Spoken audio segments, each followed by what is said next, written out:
E entramos na reta final da segunda temporada de Entrevista com o Vampiro, provando que quanto mais velho e imortal, maiores as chances da pessoa se tornar um poço de rancor. E que mesmo para os vampiros vale aquela máxima, que na vida quando tudo vai bem, pode esperar porque alguma desgraça está por vir. Sim, gente, chegamos ao 6º episódio da segunda temporada, quase no final da nossa jornada aqui, mas tem muita coisa importante pra gente falar. Esse episódio teve ali o fechamento, a amarração de alguns ciclos da história muito importantes no presente. Todo o imbróglio, o rancor entre o relacionamento do Louis com o Armand, que tá balançado, porque o Armand foi lá, apagou a memória dele, fez um escarcéu todo no passado deles, e contando na narrativa anterior, durante o período da França, começa finalmente o julgamento da Cláudia, do Louis e da Madeleine, que vai assim mudar a história como um todo, né? É um marco importante na história de todos aqueles vampiros envolvidos. Cara, eu não canso de dizer como essa série me surpreende, porque mesmo você conhecendo a obra original, tendo lido os livros da Anne Rice, ainda assim eles conseguiram montar a narrativa de uma maneira que mesmo quem já conhece a história acaba sendo surpreendido quando eles mudam um ponto ou outro, e isso acaba dando uma experiência muito legal. Mas vamos lá, vamos por partes, porque tem muita coisa pra gente falar nesse episódio, como sempre, e inclusive algumas indicações, algumas referências aqui que serão trabalhadas em temporadas e talvez até séries diferentes no futuro envolvendo esse universo da Anne Rice, tá? Como por exemplo, na introdução desse episódio, que mostra o Daniel Molloy se encontrando mais uma vez com o Reglan James, membro da Talamasca, enquanto é vigiado bem de pertinho pelo servo do Armand, o Rashid. E eu gosto muito da série expor a Talamasca porque ela acaba sendo um elo de ligação entre esses microcosmos que compõem o grande universo romanceado da Anne Rice, né? Envolvendo vampiros, bruxas, criaturas sobrenaturais como um todo. Então é bacana que eles tragam isso. E quem é a Talamasca, afinal de contas, né? Quem é esse Reglan James? Lembrando que nós já falamos sobre isso no passado.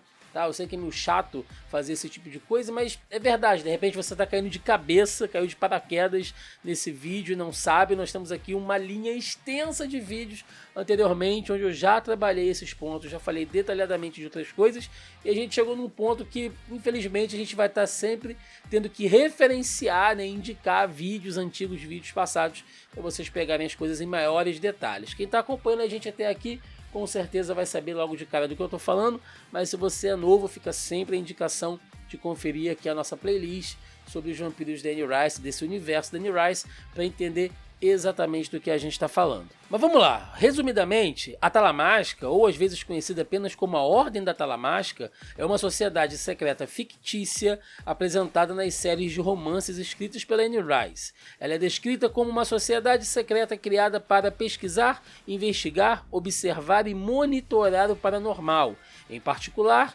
vampiros, bruxas, espíritos e lobisomens.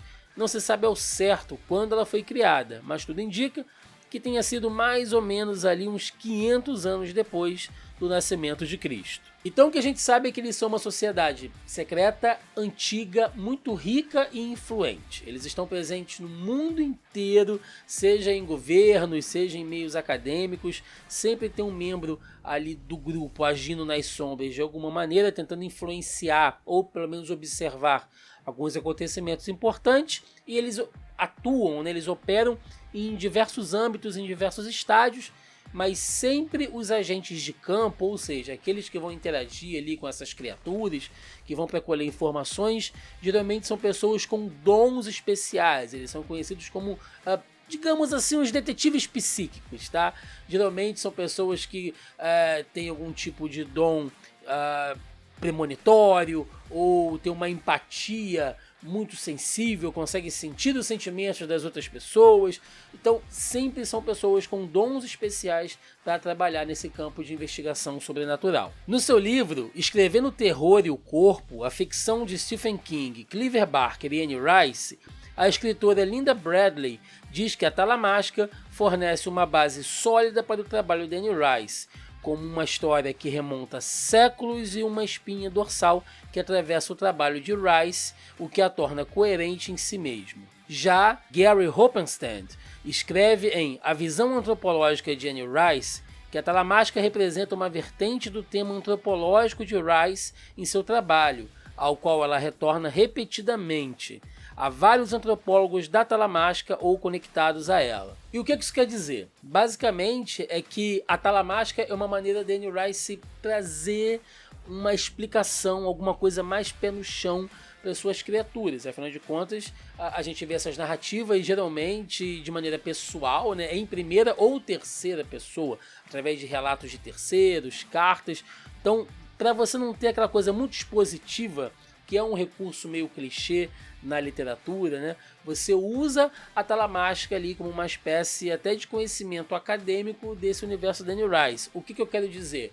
Por exemplo, de repente você fica sabendo coisas sobre o universo dos vampiros porque você está acompanhando o diálogo entre membros desse grupo, dessa seita. Não necessariamente precisa ter um narrador dizendo: olha, vampiros são assim, eles se alimentam de sangue e tudo mais. Não, para não ficar uma coisa chata, expositiva, você acompanha isso de maneira natural e orgânica dentro do texto através da interação com esses personagens. Então essa geralmente é a função de personagens do grupo, dessa sociedade, quando eles estão presentes nas histórias da Anne Rice. Isso é tão importante que vale lembrar que a AMC já encomendou uma série da talamática. Ela será a terceira dessa franquia, que já compõe Entrevista com o Vampiro e As Bruxas Mayfair. A primeira temporada terá 6 episódios, com estreia prevista para 2025. Então, para quem gosta dessa pegada de sociedade secreta, de seita secreta, fica ligado nisso que parece que vai ser bem legal. E cada membro do grupo, ele tem uma função especial dentro da história, tá?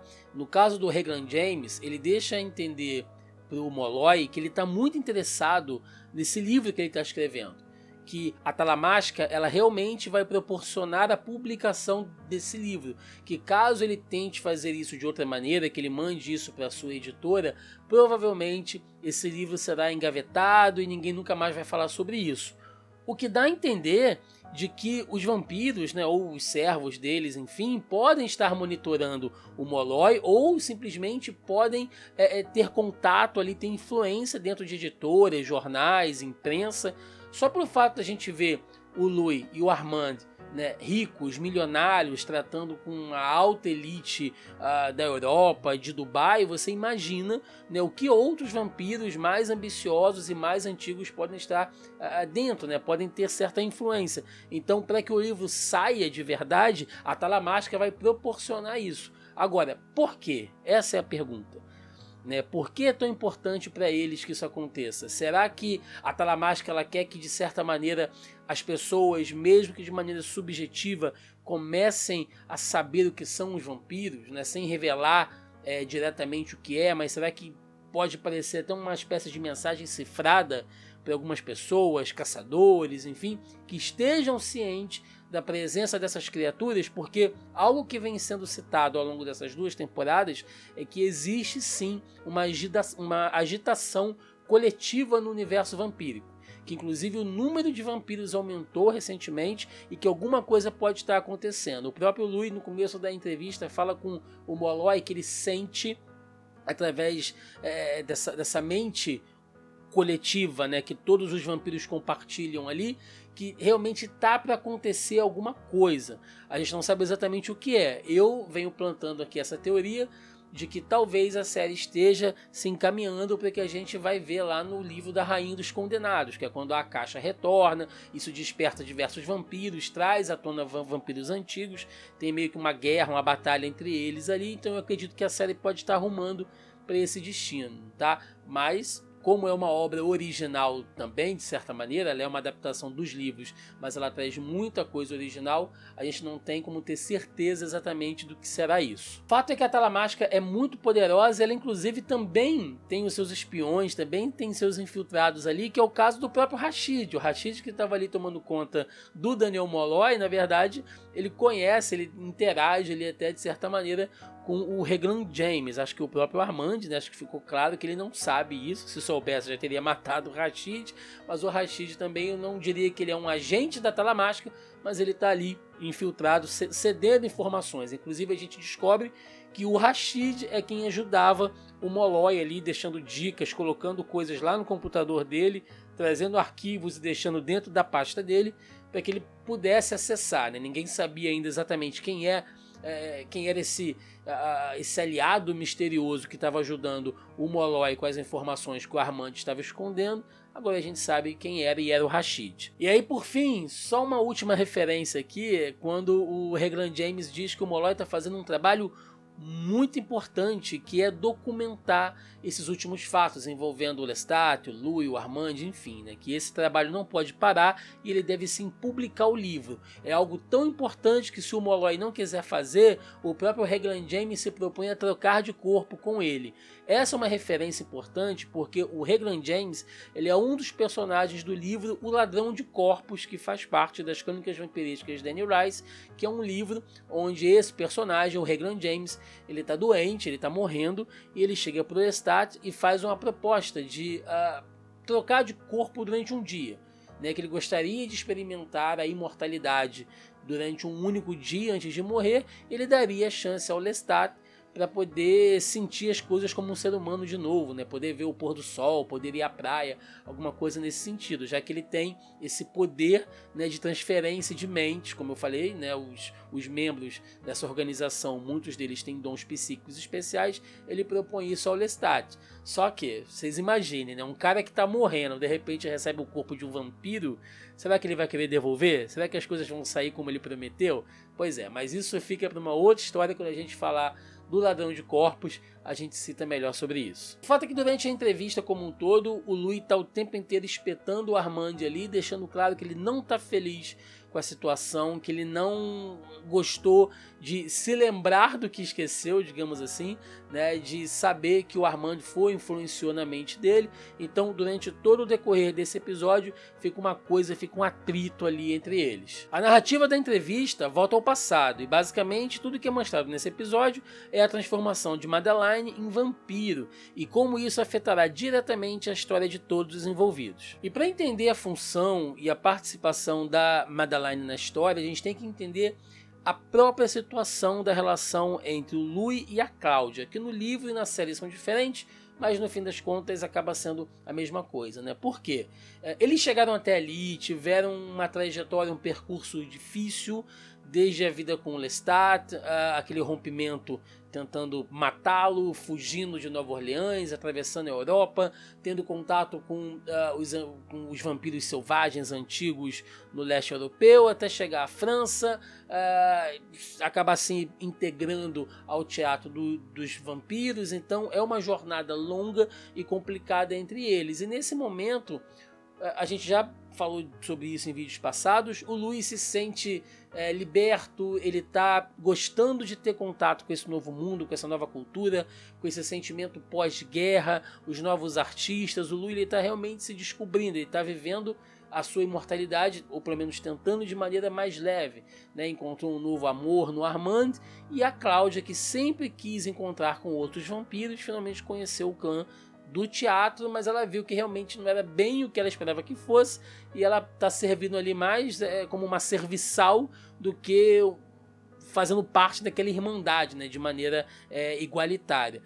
Então ela acaba ficando um pouco frustrada, enfim, e ela vê na Madeleine alguém para que seja sua companheira, assim como o Lestat foi do Louis um dia, né, digamos assim, e ela percebe que o Louis está ficando cada vez mais com o Armand, e ela está ficando de lado, então ela precisa de alguém para ficar com ela. Isso na série. No livro a coisa é muito mais melancólica, porque a Cláudia não é aceita dentro do clã como é na série. O clã no livro ojeriza ela o tempo inteiro, vê ela como como um erro, né, como uma criança vampírica, algo que não deveria existir. Então ela vive presa dentro do quarto do hotel onde eles vivem o tempo inteiro. É uma parte pesada, uma parte densa. A personagem está ficando até meio obsessiva com certas coisas. Então é muito pesado essa parte no livro. A série deixou isso de maneira um pouco mais leve, mas ainda assim é legal a gente entender a dinâmica da relação entre eles, que está quebrada. E por isso nós temos a chegada da Madeleine. E a Madeleine do livro e da série são completamente diferentes, tá? Logicamente que a função delas dentro da narrativa é a mesma, mas vale ressaltar as diferenças da personagem aqui. No livro, a Madeline ela é uma artesã que ela perde a filha por uma doença, acho que tuberculose, peste, alguma coisa assim. Fica ali numa depressão profunda. Ela é encontrada pela Cláudia, acalentada pela Cláudia, onde a Cláudia pede que, por favor, o Louis transforme ela em vampiro, né, para que ela possa ter uma companheira ali quando o Louis sumir no mundo com o Armand, que é o que ela prevê que vai acontecer. Essa Madeline do livro, ela é muito mais passiva, ela chega a ser até meio abobada de certa maneira. Parece que a perda da filha mexeu muito com a mente dela. Quando ela encontra a Cláudia, ela coloca ali como uma certa substituta, ela quer ser a mãe, entre aspas, da Cláudia ali para sempre, né? Ela busca na Cláudia alguma coisa para suprir essa dor dessa perda. Então a Madeline do livro, ela é realmente muito traumatizada. Não que a da série não seja, né? A da série a gente já falou sobre isso aqui em vídeos passados, né? Novamente fazendo referência aqui ao que nós já dissemos, mas só para resumir, a Madeline da série, a gente está falando de uma personagem que está numa França pós-guerra, né? Pós a invasão e permanência dos alemães, né? Ocupando a França, Paris. E o que acontece? Ali mais ou menos entre 1943 e 1946, nós temos uma coisa que eles chamam de épurration légale, que é, digamos assim, um grande purgo onde os próprios franceses pegam os seus compatriotas que trabalharam com os alemães durante a ocupação. Ou seja, quem foi informante, quem deu guarita para os caras, e principalmente as mulheres que se envolveram com os soldados e os oficiais alemães, que é o caso da Madeline, né? Ela explica isso aqui durante um tempo, de que ela se via muito sozinha, estava num período onde as pessoas poderiam morrer a qualquer momento, então ela decidiu viver a vida. Ela acabou se apaixonando por um oficial alemão, né, e ela acabou ficando com o cara. Quando a Alemanha começa a recuar, né, quando a França começa a ser desocupada, os aliados vão tomando terreno ali após o dia D em 1941, os franceses que ficam começam a cobrar. Né? Tipo assim, pô, você, quando os alemães estavam aqui, você estava do lado deles, então agora você vai pagar. Então teve gente que morreu espancada, teve gente que foi expulsa das suas casas, que foi banida, e as mulheres, né, principalmente as mulheres, foram muito humilhadas, algumas foram ridicularizadas em praça pública, tiveram seus cabelos cortados, suas cabeças raspadas, né, foram mulheres tosquiadas. Eles usam um termo para isso chamado les femmes tondues, que é exatamente isso, né? As mulheres que foram tosquiadas ali para que ficasse presente quais eram as mulheres que ajudaram, né, os alemães durante a ocupação na Segunda Guerra. Então ela sofre com isso ainda. Por isso que aquele grupo sempre vai lá, picha, né, o símbolo lá da suástica na vitrine dela, ficam xingando ela o tempo inteiro, né, até que ela se revolta, parte para cima e acontece aquela cena onde a Cláudia vai lá e salva a vida dela e se revela como vampira. Então é por isso que a Madeline da série, ela é também um pouco, eu não vou dizer depressiva, mas ela é um pouco mais fria, né? Porque ela já passou por um monte de coisa e ela se vê sozinha. Ela é alguém que se acostumou com a solidão. Inclusive é uma das coisas que ela vai conversar com o Armand lá na frente. Entender isso também é entender o que atraiu essa melancolia, é algo que atrai também a Cláudia nela. Então existe todo esse aspecto moral envolvendo a personagem da Madeline, que na série está sendo muito melhor explorada que no livro, tá? No livro, como eu falei, ela é quase um pet da Cláudia, não está nem errado em dizer isso não, tá? Mas no livro, ou melhor, mas na série, perdão, ela tem mais autonomia. Né? Então tem essa questão toda dela ter sido uma das Les Femmes Tondues, dela ter uma visão de mundo mais fria, mais cínica, e a Cláudia vai lá e pede que o Louis transforme ela em vampiro, né? Ou melhor, né? Isso acontece no livro. A Cláudia vai e pede pro Louis: olha, eu sei que você vai me abandonar, eu sei que você vai ficar com o Armand, então por favor me dê esse último presente, transforme ela em vampira para eu ter uma companhia para mim, alguém que eu escolhi. E na série não, na série ela pede que o Louis peça ao Armand, né, porque ela não quer ter o sangue do Lestat, né, já que eles são crias do Lestat, então tem esse ranço ali envolvendo. Mas o fato é que ela mesma não pode fazer um outro vampiro. Ela já tentou, deu errado, talvez seja porque ela foi criada muito jovem, ou porque ela é mais jovem, referente ao Louis, que tem um sangue do Lestat que é mais antigo. Enfim, né, tem ali algumas suposições, mas o fato é que ela por si só ela não consegue passar do dom das trevas. É nessa que o Louis vai lá, conversa com o Armand, enfim, nada disso tem no livro, tá? É bom lembrar isso é uma coisa original da série, o que de certa maneira está correto dentro das leis vampíricas que eles seguem, né? Nós já falamos sobre essas leis aqui em outros vídeos também, e uma delas é que somente o líder do clã de cada local pode autorizar a criação de novos vampiros. Então eles estão seguindo até então todas as regras, todas as normas, e é onde nós temos ali o diálogo do Armand com a Madeleine, quase uma entrevista de emprego, digamos assim. No dia ele começa a expor para ela, fala, e aí, como é que você vai fazer? Como é que você vai fazer para se alimentar? Como é que você vai levar a sua eternidade e tudo mais? E a Madeleine é muito cínica diante dele, né? Tanto que ele até vira para ela e fala, todos vocês acham que é assim, mas quando acabam se transformando em vampiro, vocês veem que a coisa, né, não é bem dessa maneira. Quando você entende que você precisa tirar a vida de outras pessoas para manter a sua imortalidade, isso vai te afetando, vai mexendo com você, enfim. Acontece que no fim das contas, por mais que tenha esse diálogo, que é muito legal, né, é muito bem construído ali entre eles, o Armand ele não transforma ela, no fim das contas quem transforma ela realmente é o Louis ali, em conjunto com a Cláudia, enfim. Só o que vale lembrar aqui é que o Armand até deixa claro que em 500 anos ele nunca transformou outro vampiro, ele nunca fez outro vampiro.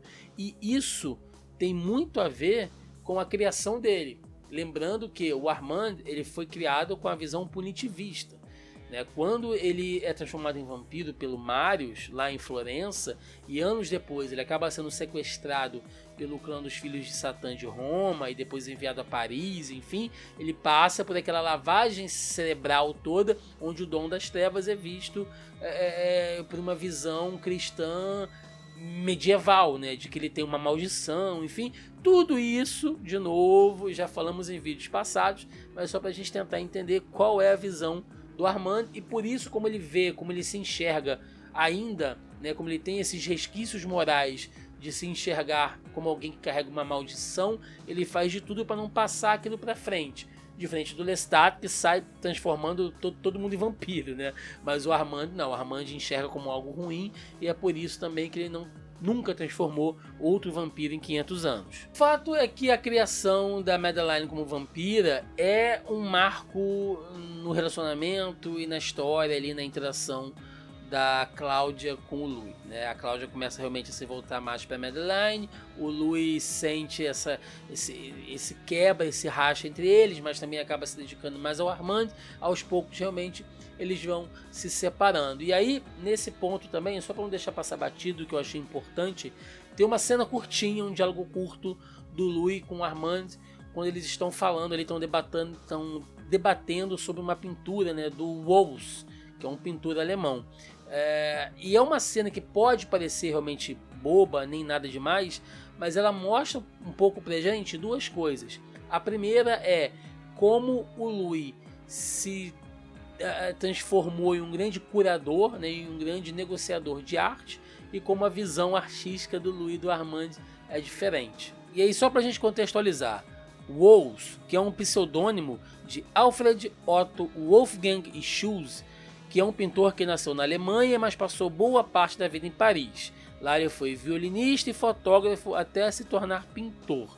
No período pós-guerra, ele começou a pintar e a ilustrar com gravuras textos de Sartre, Kafka e outros grandes pensadores desse período. E aí, para quem gosta de arte, história da arte, alguma coisa nesse sentido, vale lembrar que o Wols ele foi um dos grandes precursores do estilo tachismo, que ganhou muita força, principalmente na França, né, ali no começo dos anos 40, enfim.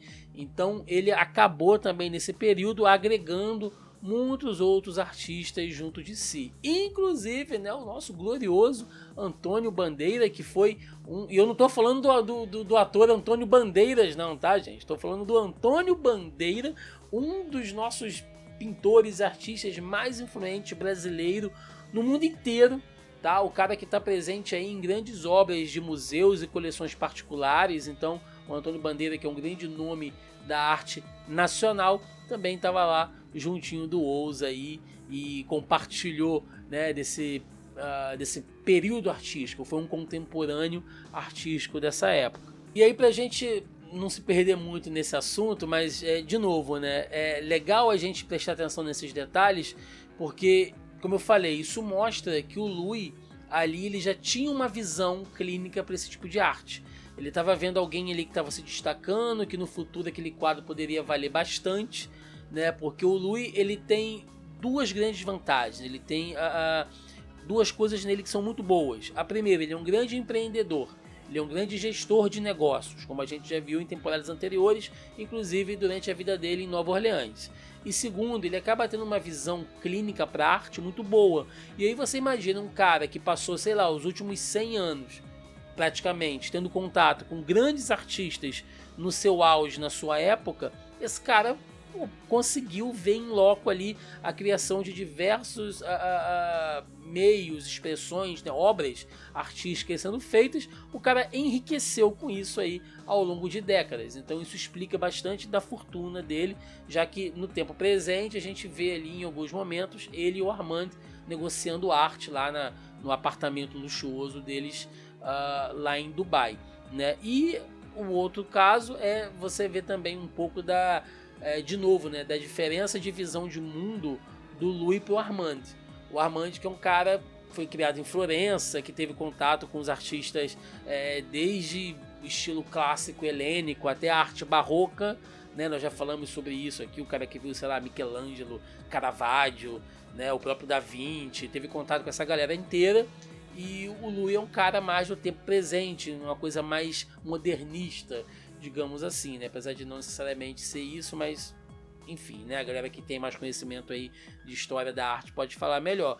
O fato é que o Louis olha para aquela arte, já que o tachismo é uma coisa abstrata, feita com umas pinceladas meio aleatórias, com gotas ali, a galera que gosta, sei lá, de Jackson Pollock também, né? Que é um artista que trabalha muito com esse estilo, que trabalhou muito com esse estilo. O Louis, ele faz uma descrição toda poética sobre aquilo ali, dizendo que, nossa, olha só, né, como que cada gota dessa pode ser uma estrela que se abre no céu e tal. O Armand olha e fala, pra mim ele vomitou em cima do quadro, né, porque tá tudo borrado, enfim, porque o estilo artístico dele é outro, ele é uma criatura com uma visão mais conservadora artisticamente. Então sempre mostrando essa diferença, essa dualidade entre o Louis, que é alguém mais vibrante, que tem uma humanidade maior dentro de si, e o Armand, que é sempre um cara mais retrógrado, mais composto, né? Um cara que se segura ali muito mais frio, muito mais pessimista. E tudo isso através de uma ceninha com os quadros ali, que eu achei interessante da gente comentar. Bom, e aí pra gente começar a fechar esse episódio, tudo que parecia belo tem um preço, né? Nós temos ali quase que um jantar entre casais, né? Do Armand, o Louis, a Madeleine e a Cláudia. Estão super felizes ali entre eles. A gente acaba descobrindo que o Armand deixou o clã, conseguiu realmente abandonar ali aquela função, aquela responsabilidade. Só que isso tem um preço. E o preço é vender os outros 3 vampiros para serem julgados pelo clã. É o que a gente acaba vendo no final do episódio. E aí algumas coisas que a gente pode tirar sobre isso. Primeiro, é entender que tudo isso é um processo, tá, gente? Durante toda a temporada, enquanto o Armand recebe o Louis ali de braços abertos, apesar de não ir muito com a cara da Cláudia, mas os outros vampiros têm muito ressentimento, têm muita desconfiança, eles vão futucando aqui e ali, porque a história do Louis e da Cláudia é meio suspeita. Eles obtêm aqueles diários roubados na casa do Louis, né, no caso que são os diários da Cláudia, acabam lendo ali, e para confirmar realmente se eles fizeram alguma coisa com o Lestat ou não, eles vão confrontar o advogado do Lestat, que é o Pierre Roger. O Roger, ele faz parte de uma família de advogados que o Lestat sempre usou desde que foi criado, 200 anos atrás. Tá? O Lestat entende que ele não pode ficar lidando com as finanças, que para ele como vampiro é difícil, né? Você imagina, hoje nem tanto, hoje você com o celular na mão, você consegue fazer aplicações financeiras ali, mas você imagina isso há 200 anos, né? Você, sei lá, não tendo nenhuma moeda unificada no mundo, você faz as suas transações usando pedras de ouro, um anel que ele tira, então ele precisava de alguém para agir em nome dele. Ele procura, né, um antepassado lá do Pierre Roger, e que acaba sendo um advogado que cuida dos interesses dele, e a partir dali a família Roger continuou cuidando dos interesses do Lestat e até de outros vampiros, tá?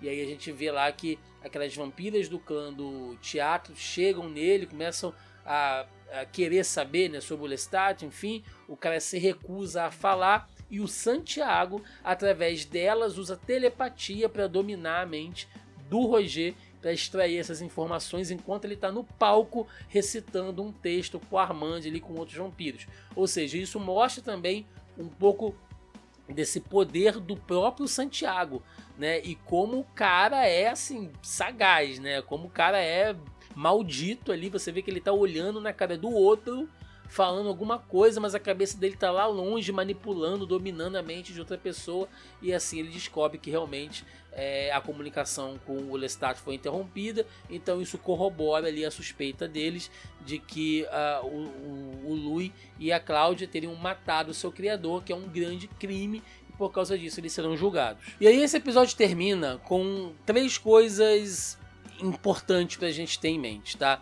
A primeira é o retorno do Lestat. Afinal de contas, no final do episódio, mostra ali o Lestat sentado lá no camarim para poder assistir, servir como testemunha, enfim, do tal julgamento. O segundo é que o próprio julgamento, ao que deu a entender, será feito no palco, como uma atuação, como uma peça, ou seja, será exposto para as outras pessoas. No livro não é assim, tá? No livro é feito lá no subterrâneo do teatro, uma coisa secreto, enfim. Não, eles vão transformar isso numa atuação, numa peça de teatro, cara. Eu tô louco pra ver como isso vai acontecer. E a terceira coisa é que o Armand realmente confirma tudo, de que ele apaga a memória do Louis, de que ele escondeu as páginas do diário para poder esconder essa vergonha dele, que ele se ressente, ele tem a vergonha de ter entregue o Louis, né, para esse conluio todo e tudo mais. Então ele admite que ele quer omitir, ele quer se proteger dessa vergonha pro Molloy, que o Daniel pode escrever o que ele quiser sobre a vida do Louis, mas que o Armand quer ter controle sobre isso, ele não quer ser exposto, ele não quer levar esse exposed aí para mostrar o quão sacana, como maldito filho da mãe ele foi, né? Então ele acaba se abrindo ali em poucos momentos que a gente vê o Armand sair dessa semblante frio dele. Pois é, gente, estamos quase acabando aí a nossa jornada de episódio a episódio dessa segunda temporada de Entrevista com o Vampiro, né? Só faltam 2 episódios aí pra gente terminar, nem acabou e eu já tô me sentindo quase órfão, tá? Ainda bem que a série foi já renovada por uma 3ª temporada, tem muita coisa pra gente falar, então eu quero já dar aqui, 2 avisos pra vocês antes de encerrar o vídeo, tá? Não fechem ainda. O primeiro é que quando a gente acabar de falar, né, sobre a série como um todo, faltam só mais 2 vídeos aqui no canal pra gente chegar até o final, eu vou fazer uma live, como geralmente eu faço aqui das séries que a gente trabalha, respondendo perguntas, comentários e contando com a participação de vocês. Então se você tem algum comentário sobre a série, se você tem alguma dúvida, se você quer falar alguma coisa sobre as histórias da Anne Rice, pode ir deixando nos comentários que ao longo dos vídeos eu vou fazer todo um apanhado aqui, tá? Vou separar alguns desses comentários pra gente ler lá na live, pra gente responder na live, e se você puder, eu ficaria muito feliz com a sua presença. Não tenho uma data e um horário ainda, tá? Mas quando a gente for fazer o último vídeo do último episódio, eu já deixo aqui a data, o dia direitinho da live para vocês acompanharem, tá bom? Eu ficaria muito feliz aqui, ficaria muito honrado com a presença de vocês para a gente trocar uma ideia, já que a gente vem acompanhando isso há tanto tempo. Então seria uma forma da gente estar trocando ideia aí, e aí a gente vê mais ou menos o melhor horário ali, uma forma para todo mundo acompanhar. beleza? Então se vocês puderem eu ficaria muito feliz, podem ir deixando as perguntas e os comentários de vocês que a gente vai responder lá na live, tá legal? E o segundo aviso é que, acabando os vídeos de entrevista com o vampiro, nós já vamos entrar diretamente na série das Bruxas Mayfair, que tem já uma temporada toda no Prime Video, ali mostrando, né, a história da família Mayfair, da Rowan Mayfair, interpretada pela Alexandra Daddario, lindíssima. É uma história que fala sobre o sobrenatural, espíritos, bruxaria. Eu tenho certeza que vocês vão gostar também. Então ainda tem muito Anne Rice pra gente falar por aqui, tá legal, gente? É isso, só tenho a agradecer mais uma vez aqui a presença de vocês, a audiência de vocês. Se você gostou aqui do nosso trabalho, achar que a gente merece, deixa aquele like que fortalece a gente também. Deixa um comentário que ajuda a engajar o vídeo, ajuda o algoritmo do YouTube a entender que esse conteúdo está sendo importante para você, está sendo interessante para você de alguma maneira. Então dá um joinha, manda um emojizinho, alguma coisa só para ajudar no engajamento do vídeo. Se inscreva no canal, caso você ache aí que a gente merece, isso incentiva a gente bastante aqui também. E principalmente compartilhe esse vídeo com outras pessoas, manda para aquele seu amigo que está lendo Entrevista com o Vampiro, que está acompanhando a série, de repente não está gostando, não está entendendo muito algumas coisas, manda para ele, manda aí para alguém que você queira convencer. Vamos espalhar a palavra de Entrevista com o Vampiro cada vez mais, tá bom, gente? Quem puder fazer essas coisas aqui, a gente agradece demais aqui do fundo do coração. É isso, eu vou ficando por aqui, até a próxima, valeu!